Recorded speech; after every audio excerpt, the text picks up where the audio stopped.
How's your day been? It's been a busy day. I spent some time, as I told you, over at my house. We've had some issues going on as we do some reconstruction. So I've been over there doing that today, and I'll be there again tomorrow. So How's the process been coming along?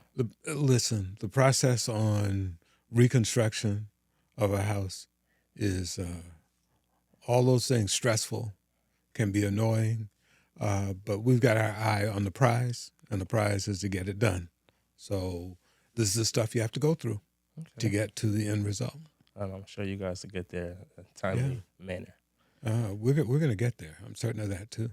And before we get deep into conversation, Mm-hmm. can you tell me who you are and what do you do? Yeah. Well, my name is Michael Hyman. What do I do? Man, that's an interesting question because I do a lot of different things, and love being involved. So, with the Stanford community, um, I am first and foremost a man of God, and so my church and my religion and faith is important to me. Um, I've spent time as an educator here in Stanford. Um, I've been a community activist and still am an advocate, if you will. So, and recently elected last year to the Board of Education. Congratulations for that. Um, I appreciate that, and I also, appreciate all of the help that I got from a lot of different people. Yours truly, being one of those examples. So that was just really important that people came out and helped. So you said you're a man of God. You were an educator, and you ran for the board of ed. Which came first, like being a man of God? Because what I do tell people is I always speak to a reference, right? Mm-hmm. And what I did learn was that you're a minister, Mm-hmm. or we're a minister, correct? Mm-hmm. So Yeah. Well, you never were. I am. that's okay. Yeah. Think that's something I learned today. So thank you. Oh, okay. Okay. Yeah. Again, my faith is important to me. It has been for many years, since I was a kid. And I think that it became important to me because it became a part of who I was. First and foremost, just the idea of what it meant to my family as a child, and to my community. And those things always seem to just fit together seamlessly. So the pastor at my church was someone who understood that you can't just be concerned about the afterlife for people. In the sweet by and by, everything is going to be okay. He was also concerned about those things that were happening to our people on a day-to-day basis. And that made a huge impression upon me, was that here was somebody who understood what people now call a liberation gospel, the idea that Black people want to be free, and that there are things that justice called for. And so those things were intertwined in my faith and my church and activism since I was a kid. And where did you grow up? I grew up in a place called Florence, South Carolina. Um, it is now considered a metropolitan area, believe it or not. When I was born there were about 22,000 people in the town. It was very much, when I was born there in the 50s, it was very much the same place. If somebody came and landed there from the 1900s, it would have been very much the same way. I was born in a house where we didn't have electricity, we didn't have heat, we didn't have bathroom. That's So deep. it was, so no lights, no heat, no bathroom. That's making do. Yeah. And the thing is that we weren't the only ones. There were other people in my town who were exactly like us. And so I was born in a shotgun house.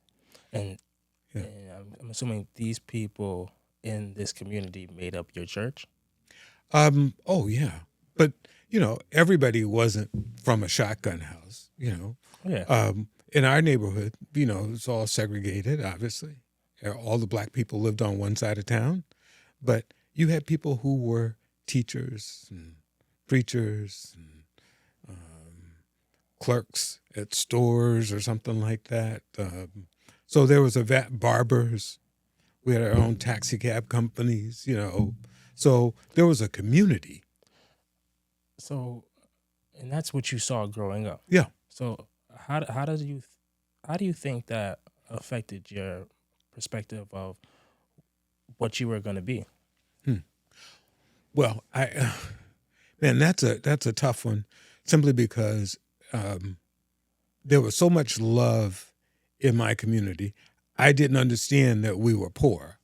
That was just the way things were. It was normal and natural.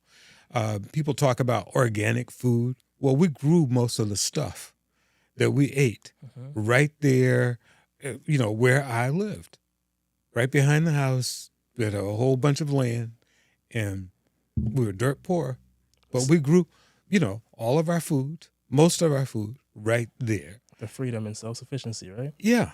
So when I looked at that and said, hey, wait a minute, once you realize that you were poor, and how I realized that was actually getting a chance to see some other places, an opportunity to go somewhere else and to see something else. But through books, learning how to read, and that being an important avenue to understanding what the rest of the world was like. And understanding that we were, held in a particular place. I remember with my grandfather once going to a gas station, and there was a young man who spoke to him, a young white man, boy really, who spoke to him in a way that was too familiar and didn't show him the proper respect. I was a kid, but I realized that here was this boy talking to my grandfather like they were equals. and then, waiting on him, but then a white customer came up and he stopped waiting on him and went to somebody else. Those types of things, realizing my grandfather took me to pick my mother up from the bus station where she worked behind the lunch counter. And I went in and sat on one of the stools. You're a little kid. You always want to go sit on the stools and turn around on the stool. And I sat at the wrong place at the counter. Black people or colored people were supposed to sit at one side and white people at the other side. And I went and sat on a spot that was reserved for white people. And my grandfather did not come to get me, but one of my mother's friends who worked at the bus station, she saw what had happened. The white people saw what happened. The black people saw what happened. And she said, hey, Michael, come on down here. I got something special for you.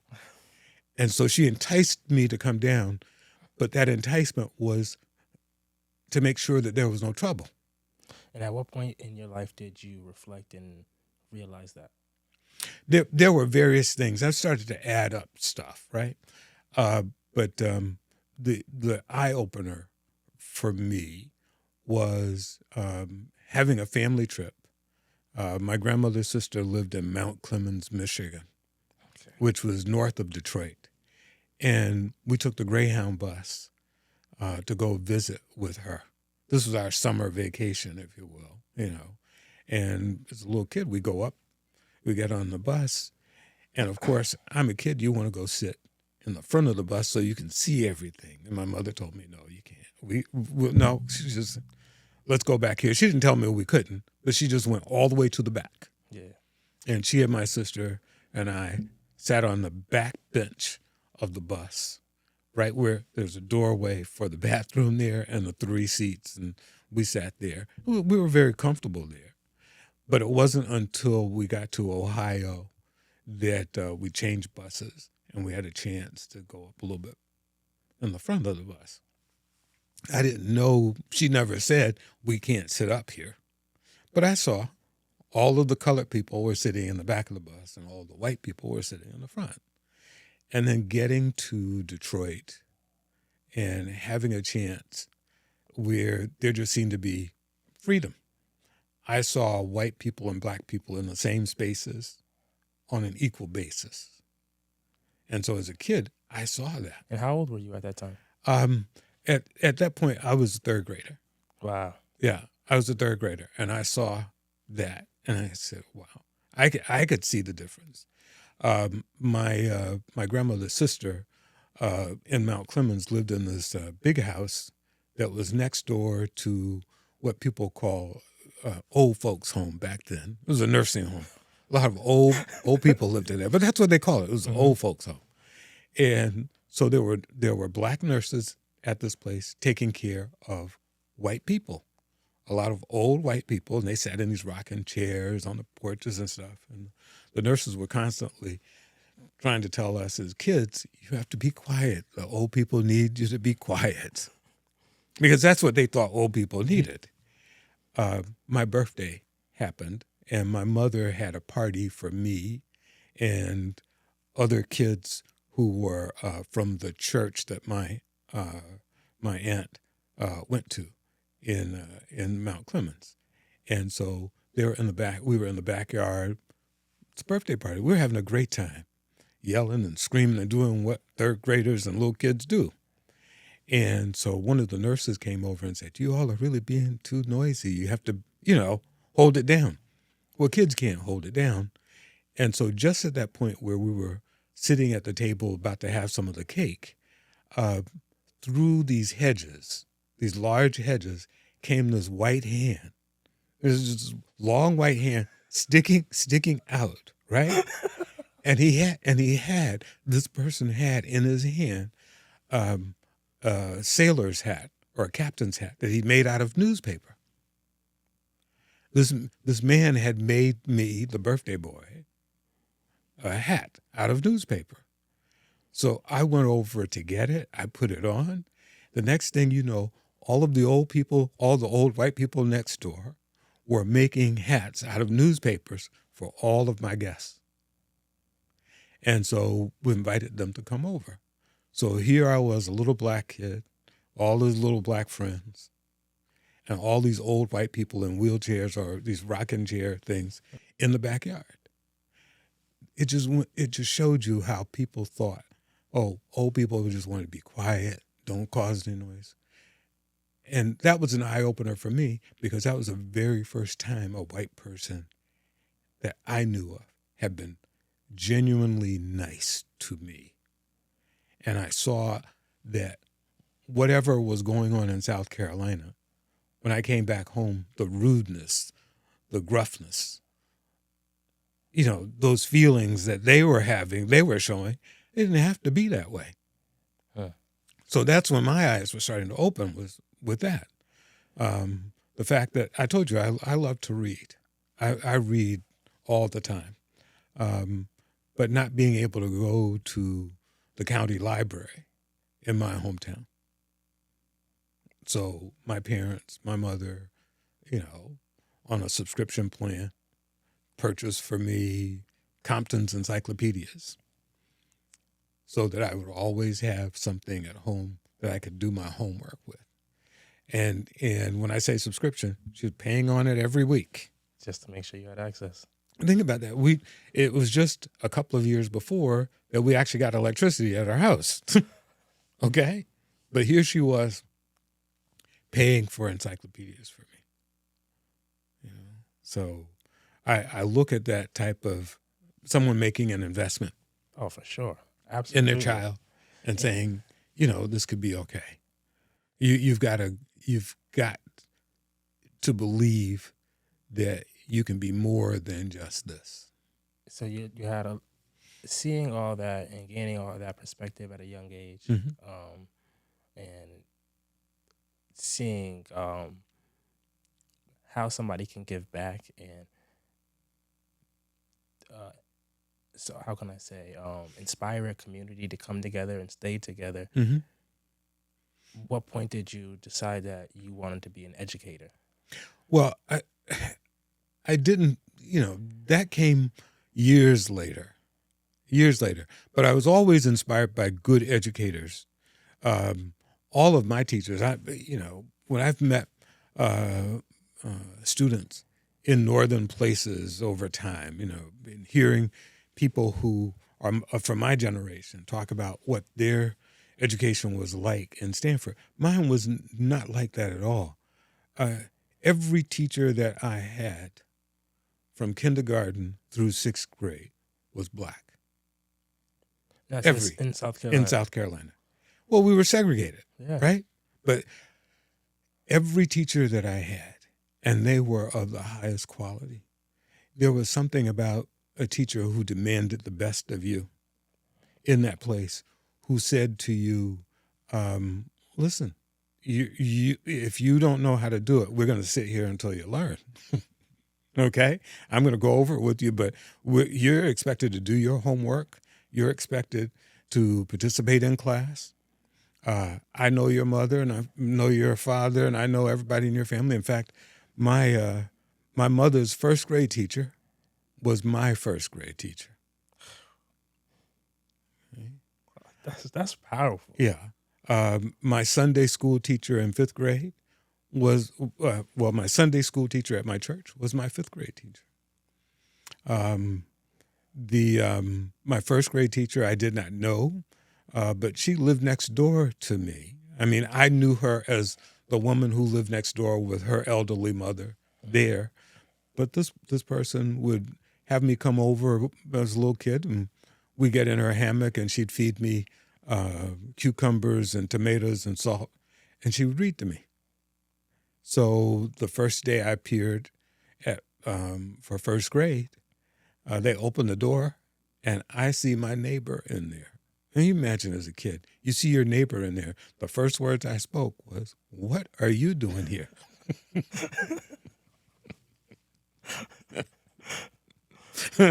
That's really community. Yeah. That's really community. But that was just with that type of community, which was so important. And there were people who were educating me all along the way. And I just sucked it in. The mailman who delivered mail to our house, he drove by one day and he said, "Hey, Michael, I got something for you." And I said, "What?" He said, "Well, you're going to be here tomorrow." I said, "Yeah." He said, "Well, I'll bring it by tomorrow." So he was also a trustee at the church that I attended.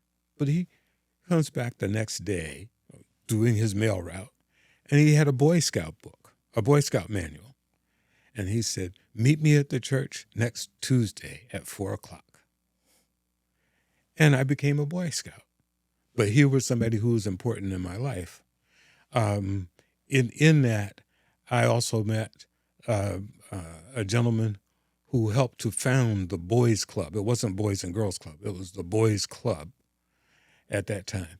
And they found it over a pool hall, right? Upstairs from the pool hall, they started a Boys Club. And then there was the pastor of my church who had been very good friends with Dr. King and knew him quite well. They were, extremely close. And so you can see, I looked at those men and saw what they were doing, and they just opened up in me that desire to, I guess, imitation is one of the greatest things of flattery. There was something about each of them that caused me to want to be involved, to give more of myself, and to expect more of myself because of what they believed that I could do. I love that. And I think it's also acknowledging that so many people invested in you. Yeah, you know? And absolutely. do you realize the impact that can have? Yeah. Uh, But you said you guys were segregated at that time, right? Yeah. So there's something that I learned listening to a podcast that had a Mm-hmm. speech of Linda Brown that she Of was who? giving. Linda Brown Linda Brown. that Okay. she was giving at a university. Mm-hmm. Uh, and I want to ask, like, how did desegregation affect your neighborhood Mm. or your town? Because something specifically that she said was like how you said, like, when you grew up in your town, like, you had all these people that were of color, I assume, right? Mm-hmm. That held these positions and were able to congregate. They were your teachers, and um, not for nothing, but when there's a different level of investment you have when you're educating the child or the last person that you educated. You know, like feel like you're really invested regardless of the color. You Mm-hmm. know, what Linda Brown touched on was that like desegregation, a big issue was that a lot of educators of color lost their jobs when the Mm. real issue that they wanted to address was the lack of resources. That's right. It's like It's absolutely right. And I think that foolishly, some people believed. I mean, during the 1960s, there were 50s and 60s, there were people who believed, white people who believed that black people just simply wanted to be next to them in their company. That wasn't it. That was never it. It was about the resources. It was about the resources. Yeah. It wasn't, you think, you all want us to love you. Well, there was a thing that you said is that you can't write any laws to make somebody love somebody. I didn't want that love. I wanted, you had playgrounds for the kids. You had swimming pools that were available to them. You had better books that were being replenished as needed in those places, right? I wanted those resources. I understood that. It wasn't about being next to be in a classroom with white kids. Interesting. But that wasn't it. The kids I was in class with, little black boys and little black girls, wanted to learn and were just as academically inclined as the little white boys and little white girls that I sat next to later on. But the power of this for me, what I saw was a community that said, we're who we are, and we're proud of that. We may not have as much as anybody else does, but what we do have, we're going to make the most out of it. That's what I learned. And also realizing that I lived in a community that came together. So an example of that being that while we were, my first 6 grades were in a black school, all black school, not one white person in the place. Principal, secretaries in the office, top to bottom. the custodian, the lunch ladies, everybody. The kids who, and when I say the kids who drove the buses, because we actually had teenage bus drivers, because South Carolina law allowed that. You were 16 and you drive the bus. Oh, everybody. And so these kids drove the bus to school, and then drove the bus back home. So you knew where all the school buses weren't at a school bus yard. They were in the yard of the kid who drove the bus. Talking about having a purpose. Yeah. So you knew, and usually they chose a kid who was mechanically inclined just in case something happened to the bus. Mm-hmm. But those kids were well respected. They had a job. Their job was to get people to stop and pick people up and get them to school on time. And they did, responsibility breeds more responsibility. Yeah. And so we missed some of that stuff. But what I wanted to tell you is that in the 6th grade, I did something. And it was because I knew that I could. Brown versus the Board of Education had happened in the 1950s, which schools were to be desegregated. And the Supreme Court said that desegregation should happen with all deliberate speed. And so when somebody says all deliberate speed, you think that means get moving. Let's do this, right? But here we were in the 60s, and what it was all deliberate foot dragging. The southern states just simply dragged their feet and wouldn't let it happen. So the schools in Florence were still still segregated. And so Southern senators came up with this idea of saying, okay, the courts are bothering us, the federal government is bothering us. And so we came up with this compromise. And the compromise was freedom of choice schools. And freedom of choice schools meant that any child, any parent, not child, but any parent could make a decision in a school district to say, I want my child to go to that school. So colored, as we were called back then, colored parents could decide that I want my child to go to that white school. And equally, white parents could decide, I want my child to go to that colored school. Knowing full well that most people would not make those choices. Yeah. So it was a fool's choice, right? Nobody's going to make the choice. Like, who's going to be first? Yeah. So it's just like, we know that,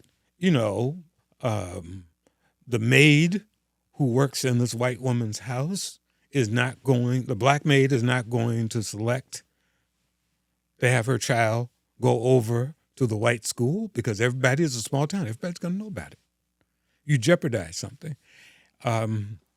What happened was that I decided in the 6th grade that when they passed out the form, Mrs. Cooper, my 6th grade teacher, said, passed out the freedom of choice form to all of the students and said, take these home to your parents and let them see it and then and bring it back in tomorrow.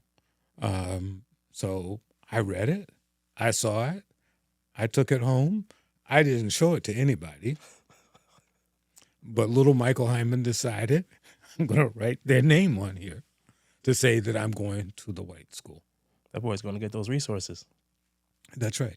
So I brought the form back the next day. Mrs. Cooper collected all 30 of the forms she had, and then she saw mine, and she was like, oh. So she called me over a little bit later, and she said, we're really proud of what you're going to be doing, and so, whatever. That was the last I heard of it, okay? And so during the summer, we had the chance when parents were supposed to go to the schools with their child and pick up their books. We rented books, and you cover them with brown paper bags and made the cover so you wouldn't mess up your books. And all of my friends had gotten their letters on my street to go to the school and pick up their books. And my grandmother was saying, well, why haven't we gotten your letter? We need to go to the school to get your books? Well, we realized that, oh man, that paper I signed back then, we're not going to get a letter from the school to say, come pick up your books. Mm-hmm. What we did get was a telephone call and we didn't have a phone. It came to my grandmother's other sister's house, and it said that the pastor of the church had invited us to come to a meeting that night at the church. My grandmother was thinking, well, why is he inviting me? So we go up to the church and says, bring Michael, and I come too. We go up to the church. We get there, and in the parking lot are the cars of the people who own the taxi company, the black people who own the taxi company, some of the teachers, and the mailman, and all of the black people who were middle class and had a little bit of money. We walked up to the church. They drove. We got there, and my grandmother was like, not knowing, they were very nice to us. And then they started to explain that there were about 13 of us who were going to be desegregating the school. And my grandmother never let on that she did not know and that she had not signed the form. But she was the only maid in the room. The other people owned their own businesses or pastor of the church or whatever, school teachers or whatever. And when we left for that walk back home, she said, you know what you did, right? Yeah. And so I was punished for that. And back then, People did corporal punishment. All right. So I got corporal punishment. So for people who don't know what that means, it's like somebody take off the belt, Yeah, I don't know, I'm right? not too far removed. I think it Right. was just right after our generation where, Yeah. God bless. But it wasn't abuse. It was not It abuse. wasn't- This was love, right? And I was I was getting correction. You know what I mean? This was correction, right? And I got correction, and I understood why I was being corrected, right? Mhm. But the rest of my family and everybody in my neighborhood, the word spread. They knew, and they all supported me.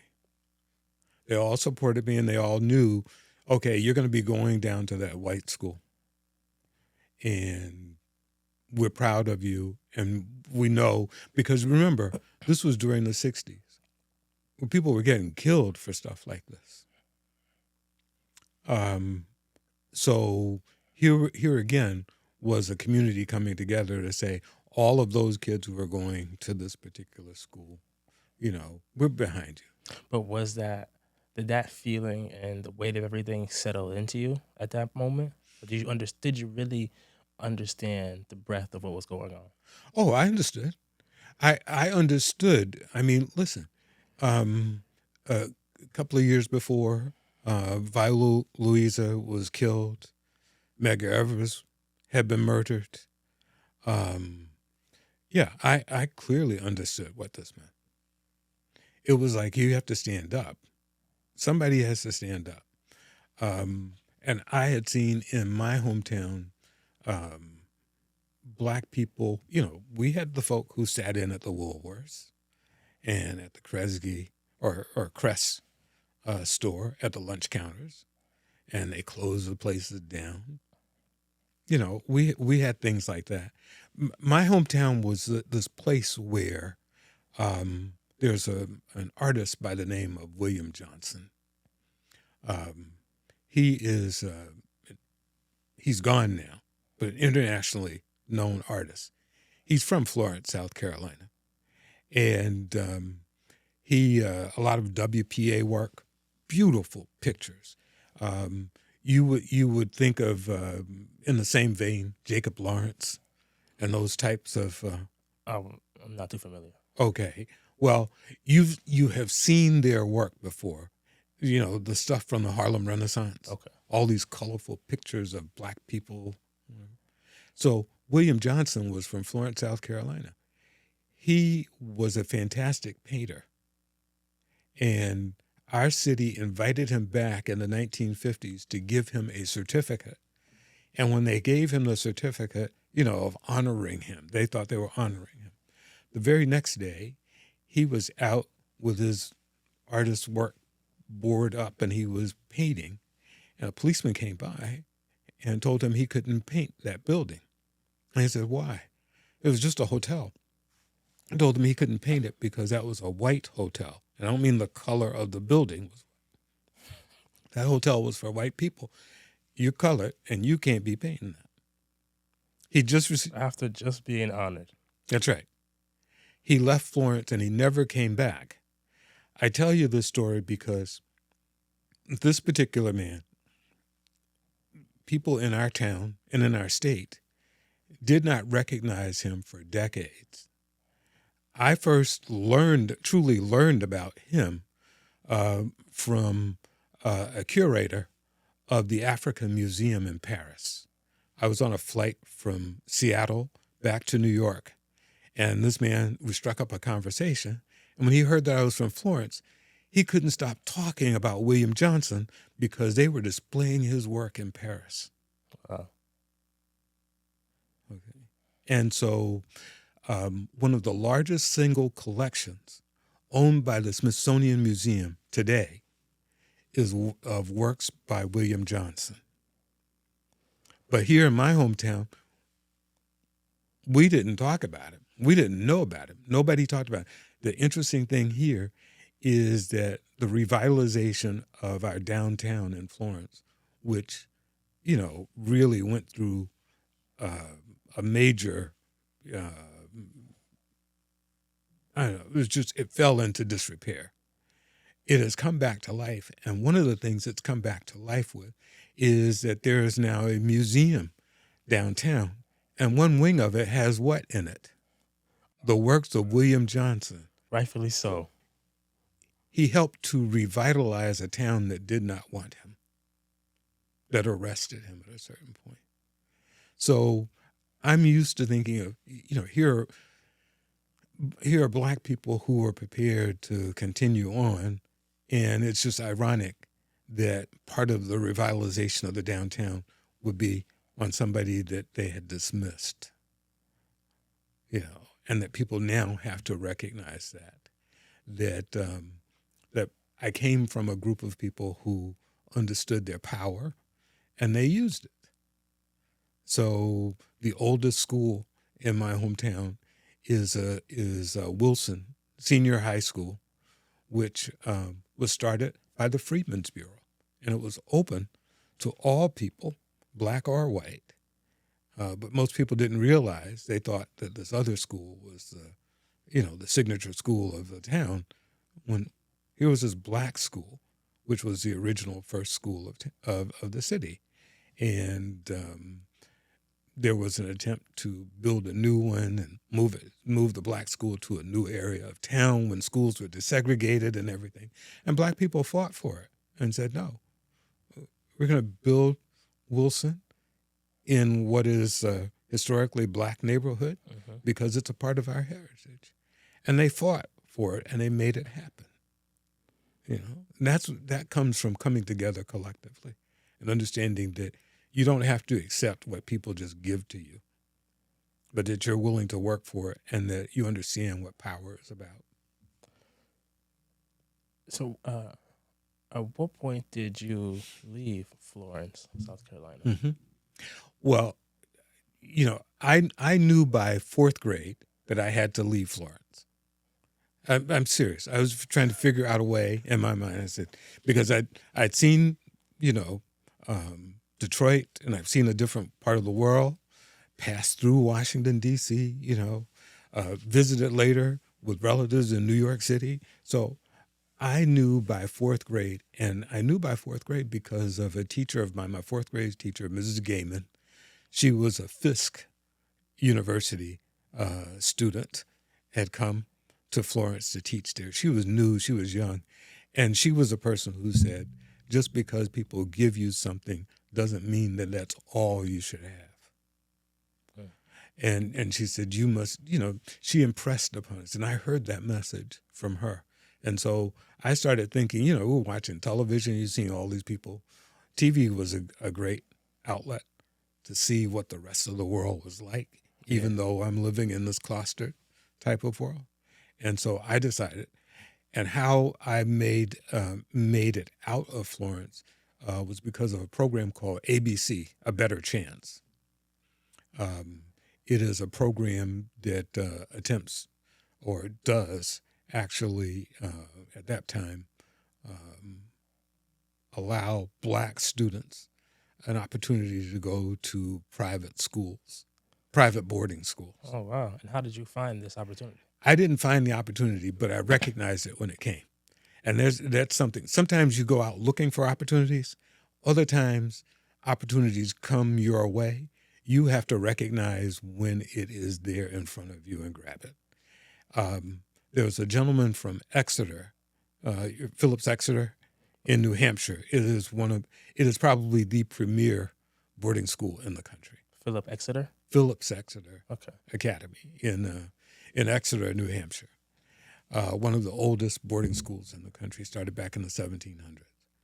And this gentleman came to my school and talked about, the idea of boarding schools and going there and whatever. And after he finished talking, I went up and said, hey, I'm interested.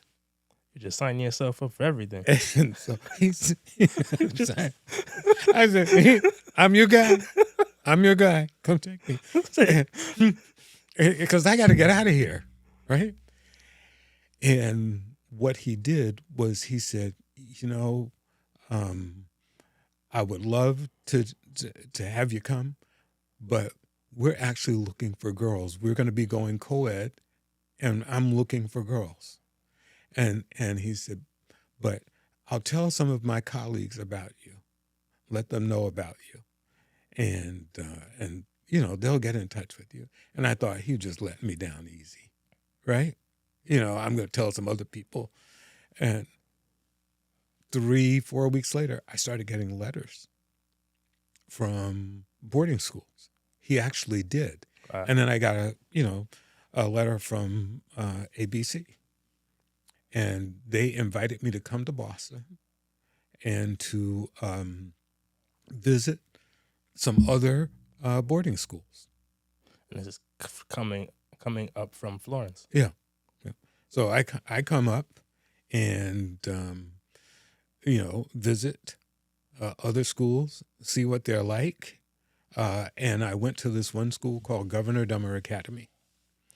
Say that again. Governor Dummer. It's Dummer Academy. Okay. And it is actually the oldest boarding school in the country. It's the original one.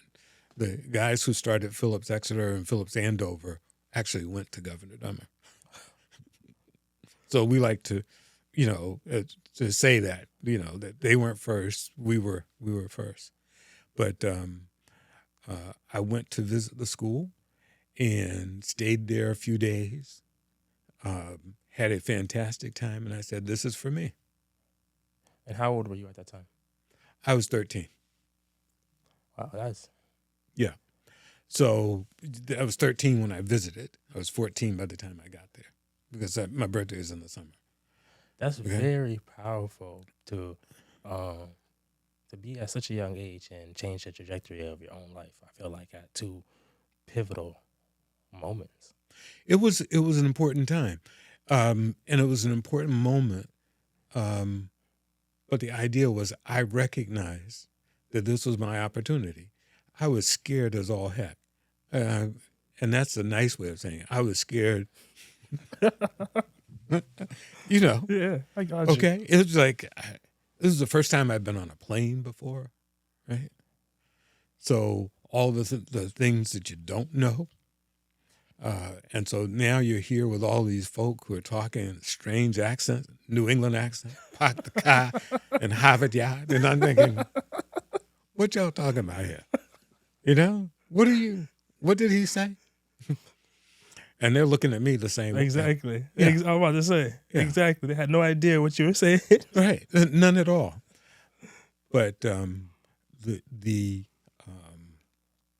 in Florence, though, the school that I went to, Pointer Junior High School, I have to tell you that there was never a day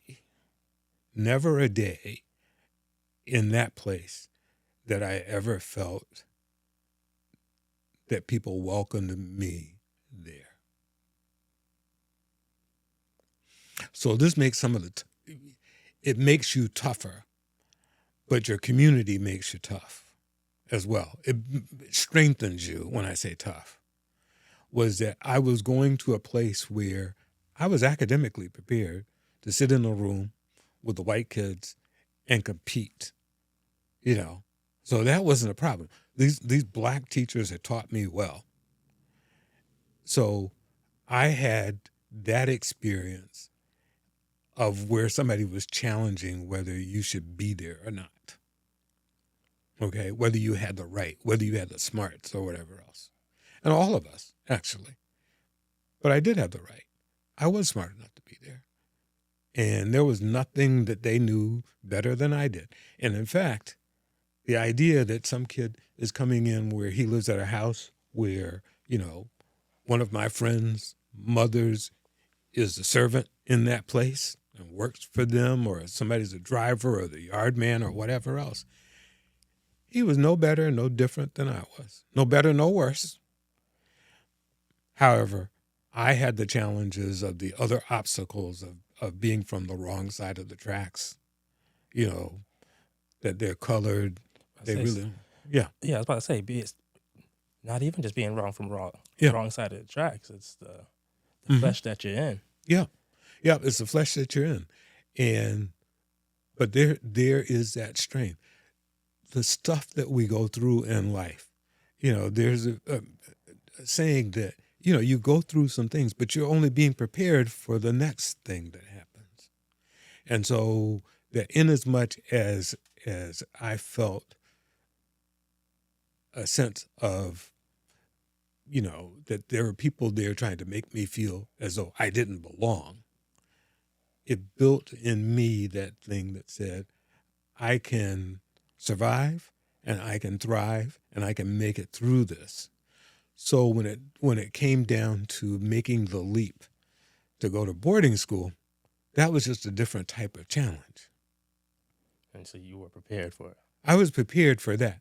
Now, the New England can be brutal.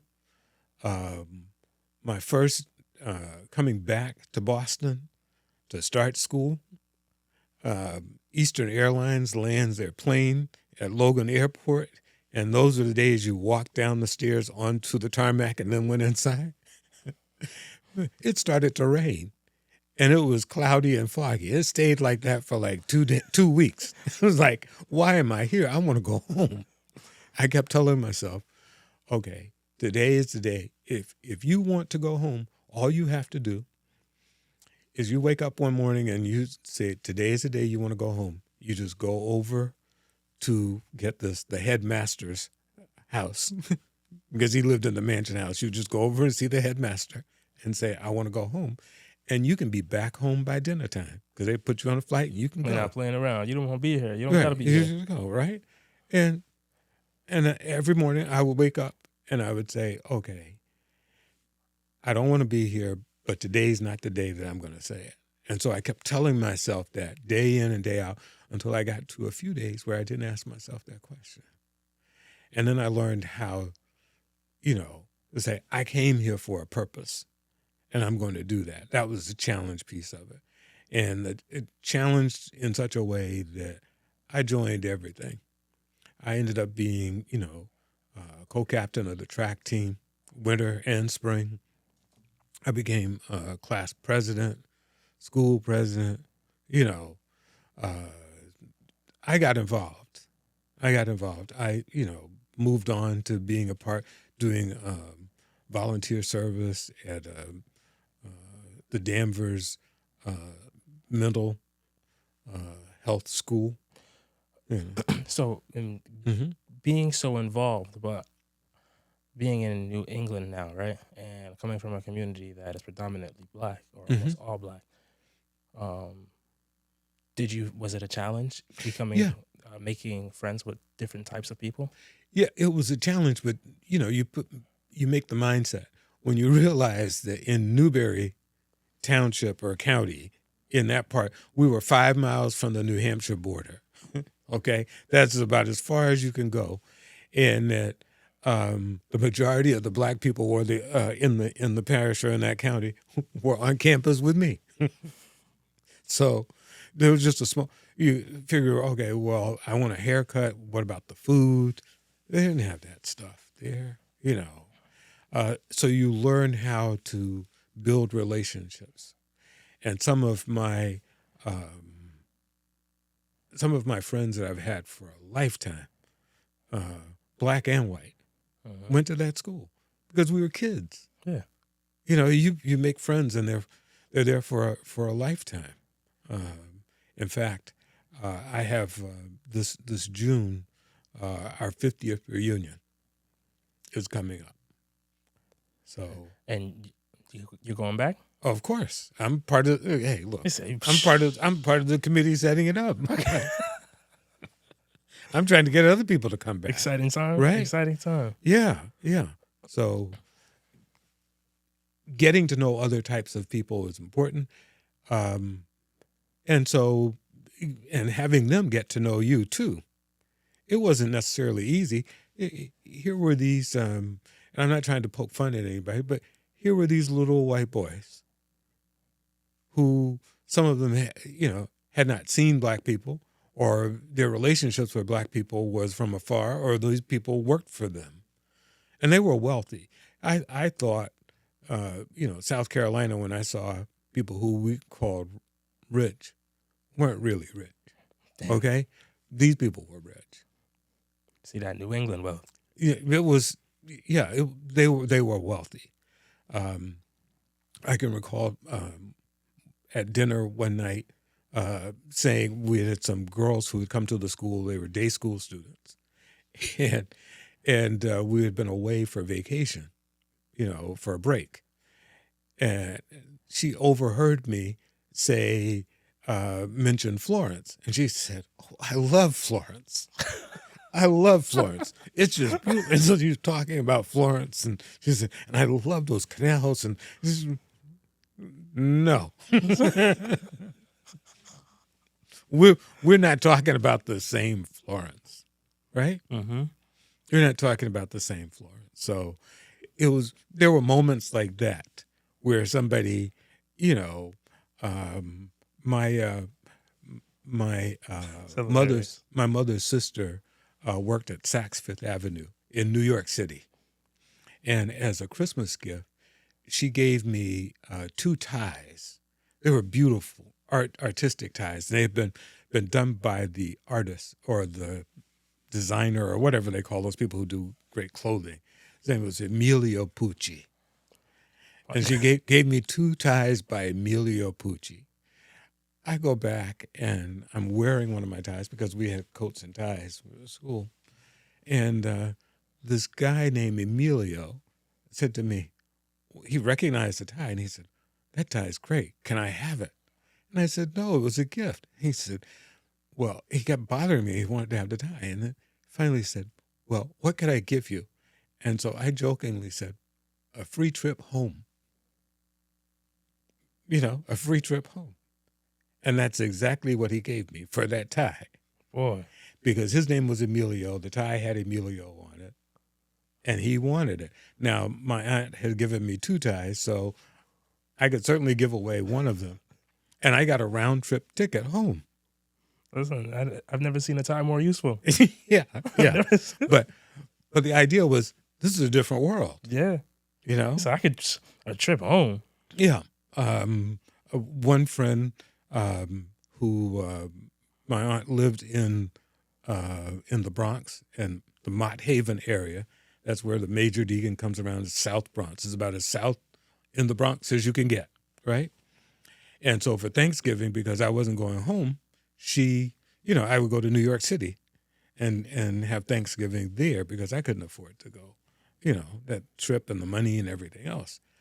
And one of my friends said, "Well, listen, I live in New York. I can give you a ride home." So on the day just before Thanksgiving, I get back to the dorm, and he said, "You're ready to go?" And I said, "Well, where's your mom?" Because I was expecting his mother to come with a station wagon with wood on the side. He said, "No, the car's outside." It was a chauffeur. And so he was a chauffeur. He was going to drive him into Manhattan and drop me off in the Bronx. And so we wanted to go try out this McDonald's place.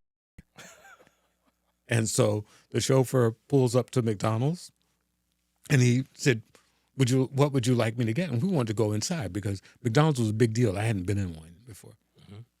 So we go inside the McDonald's, the chauffeur's with us. We order the food and people are staring at us too. I didn't realize that.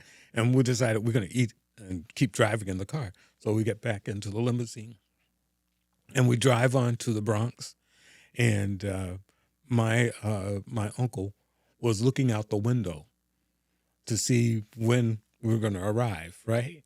And so we pull up in this long black limousine and the chauffeur gets out and Chris gets out and the chauffeur, and I'm like, okay, just let me take my bag. I'm going to go on inside. All the neighbors are looking and everything else. And the chauffeur's like, oh, no. They came with me into the building. The chauffeur carrying my bag, he's all dressed in black. And it's just, my family still kids me about that, but it's still one of those things where it was a memory. Yeah. But it's a different world because I wasn't embarrassed about him coming to see where my family lived. So what? You all live in some penthouse in Midtown Manhattan. You are who you are. I'm comfortable with who I am. And I think you being comfortable in who you are, as you said before, is reflective of the people that you had to look up to, right? Mm-hmm. And I can see how, and you can tell me if I'm wrong, but you carry yourself in a demeanor that is um, worthy of being a role model to a lot of people. I mean, it's somebody that I have a lot of respect for personally. Um, Well, thank you. and I can see like the different roles that you play and how they can inspire people to advocate and um, bring about change. And there's different avenues Mm. that they can go about to bring about change. On top of that, Right. but like looking at society now and how with social media, and I feel like there's this heavy notion put on for people to individualize themselves and find out how they're different than everybody else. And how are you unique? And this lack of regard in the importance of community and being of service to each other, right? What do you think is something that you can do or somebody can do or we Mm-hmm. can be doing as a community to bring that back? Yeah. You know, service is something that's important. I feel, and you've heard that old saying about, well, service is the rent we pay for being here, right? Um, you must be of service to yourself, because if you're not, then you're no good to anybody else, right? Yeah, for sure. You must be of service to your family, because those are some of the people who are closest around you. And you should be of service to your community, because you want to make the world better than what you found it to be. Um, and then I think finding other people who are like minded about that. Sometimes people want to they want to build a tent so large that it includes everybody. And then there's some people in there who don't want to do the work. Well, if it's just two of you, then the two of you work on it. If it's five, then the five of you do. If it's if it's 100, then the 100 does that, because the success that you have will eventually bring other people to the table to help do the work. Sometimes people don't do the work because it's so busy trying to build a huge organization that includes everything, that instead of just doing some of the work that matters right then and there, the pastor of my church 20 years ago, there was a big snowstorm in Stanford. It was about to come. And so people didn't show up at church that day. But I was there because I was the audiovisual man. Right? And the fellow that played the piano was there, and another person came in, an usher. There were no more than 5 or 6 of us there.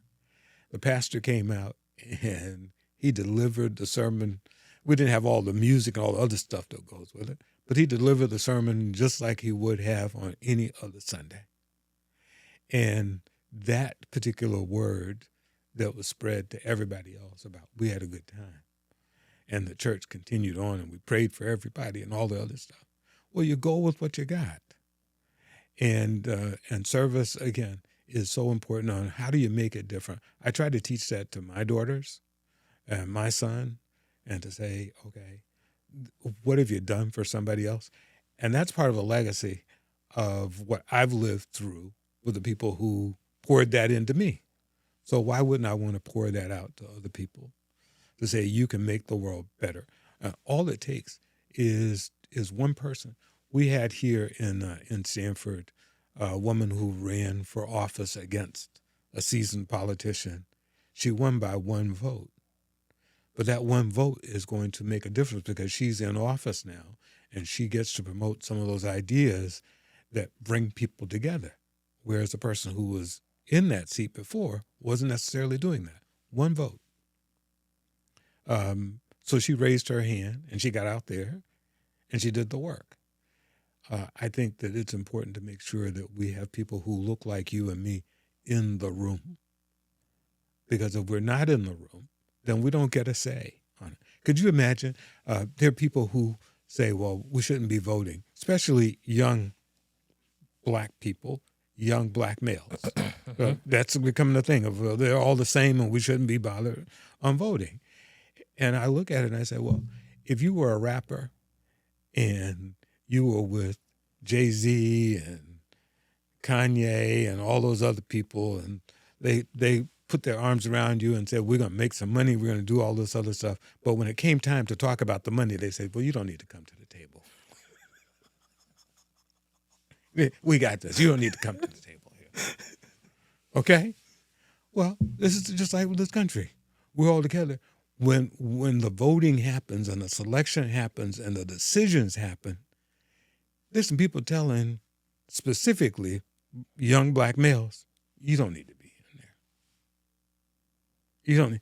So you don't know what's going on in there, and they're making decisions about how to split the money up. You know, our country, $20 trillion, and an economy of $20 trillion, and $4 trillion of it spent on the budget of how things get paid for and who gets what. And you don't need to be there. Now, that's just for the federal government, but we're doing that all over the country. So you need to be there because other people get to decide. So being in the room is important, and part of that is service. And that service is not only for civic reasons, but it's also service in the religious or within faith. Because as I started out by telling you, I learned the idea of service through my faith and through my church from people who believed that those two things of the sweet by and by and the here and now were intertwined with one another. I can't tell you to wait, for heaven to come and you will get your reward when somebody's kicking your ass down here. We can do something about that. Yeah. Thank you for that. Mm-hmm. The last thing I want to touch on is because I do want to mention this and give you a moment to speak on it. Mm-hmm. It's like you're now a member of the Board of Ed. You were a teacher before, right? Yeah. And I feel like a lot of the work that you have done in Stanford can be considered to be done through Chester Addison. Would that be correct? Yeah. Chester Addison is near and dear to my heart. So can you tell us, those that don't know what Chester Addison is and what your role was there? And yeah. Well, Chester Addison, as I knew it and as most people know it, the one that I'm speaking of, is no more. Yes, you're right. And that's unfortunate. But it was about community in Stanford. And as I mentioned to you before, I was a member of the boys club, the very first boys club in my hometown, right? When people were starting it.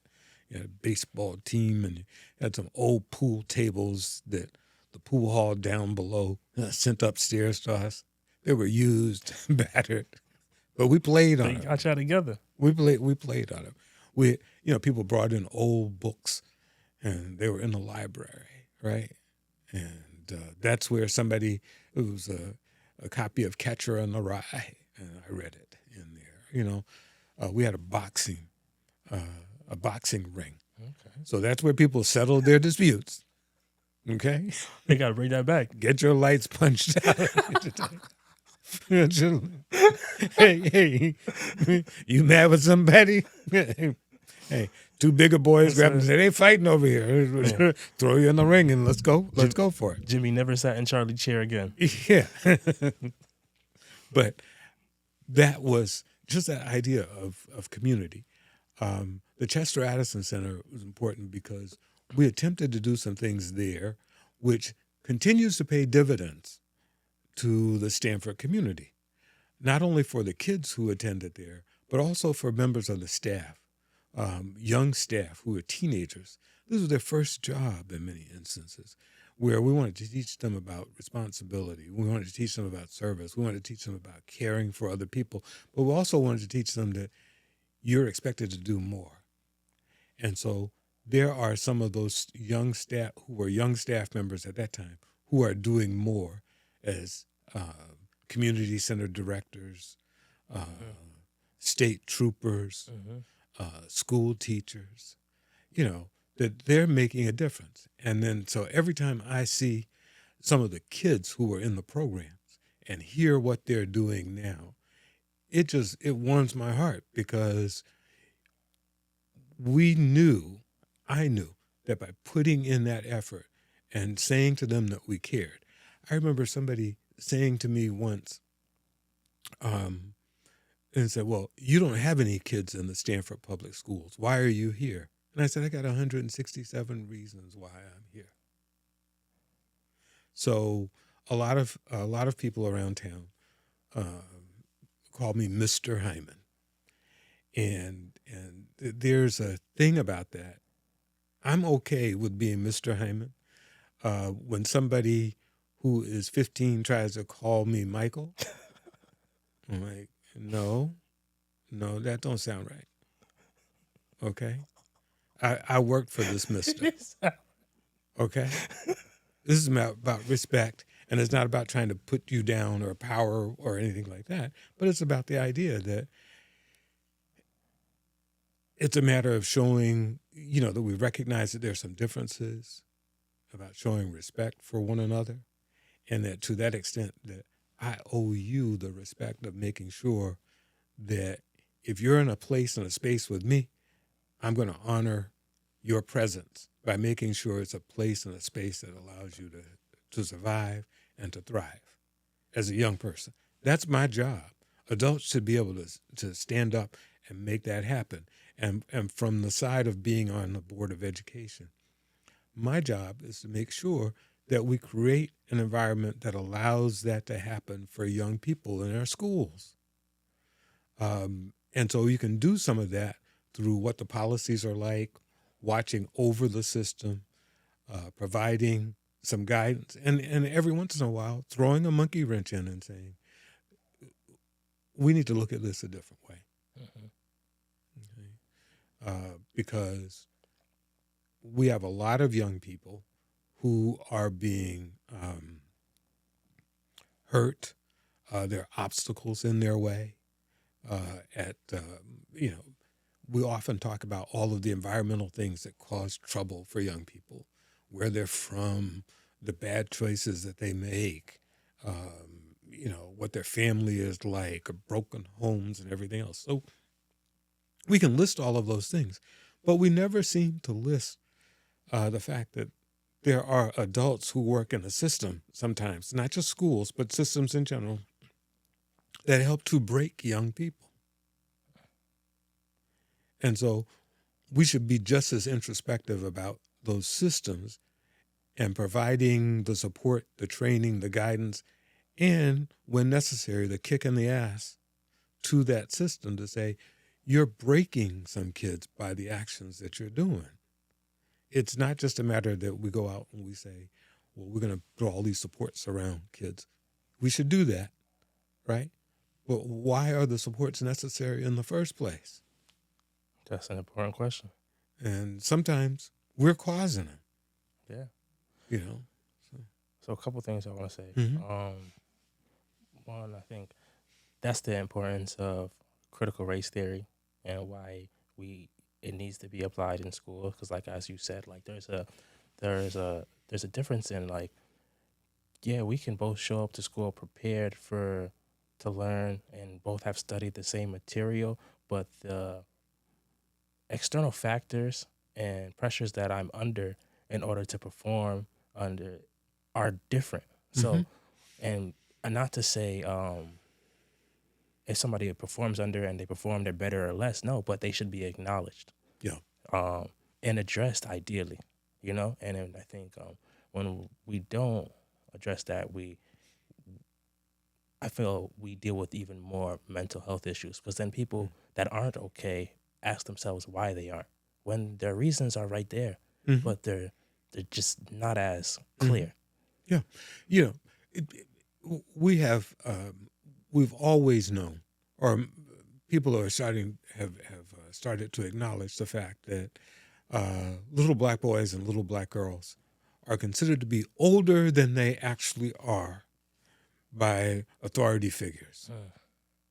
And because they are, I perceive you to be older, I'm going to treat you that way, right? I'm going to treat you as if you should have known better. And so therefore, I'm going to provide you with a harsher penalty because you should know how to respond to that. And if we know that, but yet we continue to deliver out punishment as opposed to how do we redeem somebody? How do we talk with them? How do we share? How do we allow them to grow? So we immediately put them in that situation where, they can become angry. I mean, I mentioned to you corporal punishment that I had, the kind that I got based on love from my family. And that was not abuse, it was love. But I had corporal punishment at the hands of white people at the school where I attended in South Carolina. Somebody said I had done something. They knew I had never done anything. They accused me of writing on a desk. I'd never written on it. I came from a black school where at the end of the day, you were expected to wipe your desk clean. Everybody cleaned off your desk. They were shiny and perfect for the next day. There wasn't a mark on any desk at North Vista School, right? So now somebody's accusing me of that, and they send me to the principal's office. This person paddles me. Now, that was a physical punishment, but it was also an emotional one, too. Yeah. Because I had done nothing wrong. Yeah. Okay. Now, you imagine our kids aren't being, paddled in schools. But I almost think that the emotional damage that's being caused, the abuse that kids sometimes take without people actually having a conversation with them and understanding what's going on, is worse than what I got with a couple of swats on my behind. I agree, because it's more perverse. Yeah, it is. And, there are people who don't get it, don't believe in diversity, don't believe in inclusion. They'll mouth all of the things about it, but don't do it. Yeah. So before I forget what I was going to say before, I was going to say thank you for all the work that you have done in Stanford, and I hope you do see the impact that you have had through the various students that have become workers for you as well, because I've had a supervisor of my own that was a student and worked for you, and definitely has viewed you as a mentor. And we had many conversations from years back, and a lot of different lessons that he specifically learned from you that I learned from him. Wow. And it's I think about that a lot, because it's he's when I think about who he is as a person, I get that very similar vibe of somebody that really wants to support somebody and really will give you the tools to thrive in an environment. So I want to say shout out to him, because I appreciate him a lot. But that's also reflective of the impact that you have, and I hope to have that type of impact someday. Well, I think that you're already having that impact, Brian. And the young man that you speak of, he was a kid. That was it. He was just a kid in middle school. But when, somebody recognizing you've got it, right? You've got it. You don't have to be anything special or extra. You just have to do what you do, and you have to care. And I try to bring that out, that do what you can where you are. You start there, then you enlarge your circle over and over again. And then there are other people. I have a lot of friends, but I do have 3 really close friends that I've known 45, 50 years or so. And one of the things about it is that I can pick up the phone, to talk to them, and we fall into a conversation like we just saw each other 5 or 10 minutes ago. everybody needs that type of support. Of where do you go when you need to talk to somebody who's going to give it to you straight, Mhm. who's going to not, who's not going to sweeten it up, but they know you enough. You must have friends too. There's an understanding that people actually live longer, and the cutoff, not cutoff, but 3 good friends is usually the barometer for long life and happiness. So if you're one short, go get that third friend. if you if you if you've got 5, keep them. You're going to be around a long time, or let somebody borrow one of them. But that's important, especially for Black men. Like You know. for sure, and so I'm looking forward to getting into the work that hoping to get into when I graduate school. Mm-hmm. So it's gonna be. I look forward to that. Yeah. Well, you and I talked about this idea of social work and how it is so important now, and how it is so different from what social workers used to do Yeah. in the 1960s, where they were coming to check people out, check their homes out, and tell the government on them and say, "Yeah, you got a man in the house, get out of here," and all this other stuff, right? But the social work is about that activism, about saying, "Wait a second, how do we make somebody's lives better?" And the advocacy piece of it. And advocacy is so important, that people need to be able to speak up, say something, especially during times like this. For sure. Now, is there anything you would like to say that I didn't give you the opportunity to speak on or share? Well, I rambled on so much here. I'm sorry about that. No, I thank you. You Thank you. shouldn't have put a microphone in front of me. It was all your fault. It was all your fault. You can blame me. You don't have to blame Mr. Hyman.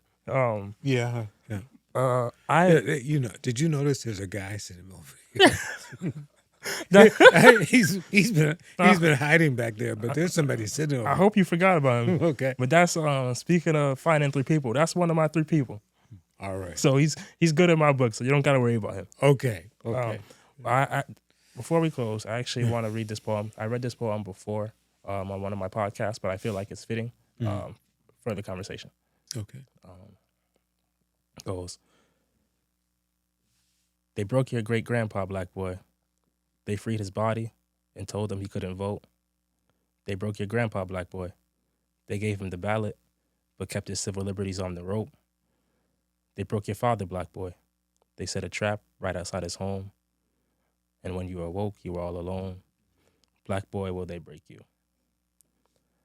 And this is something that holds us, where our mission is to bring us closer to our emotions and not only understand who we are, but who we want to be.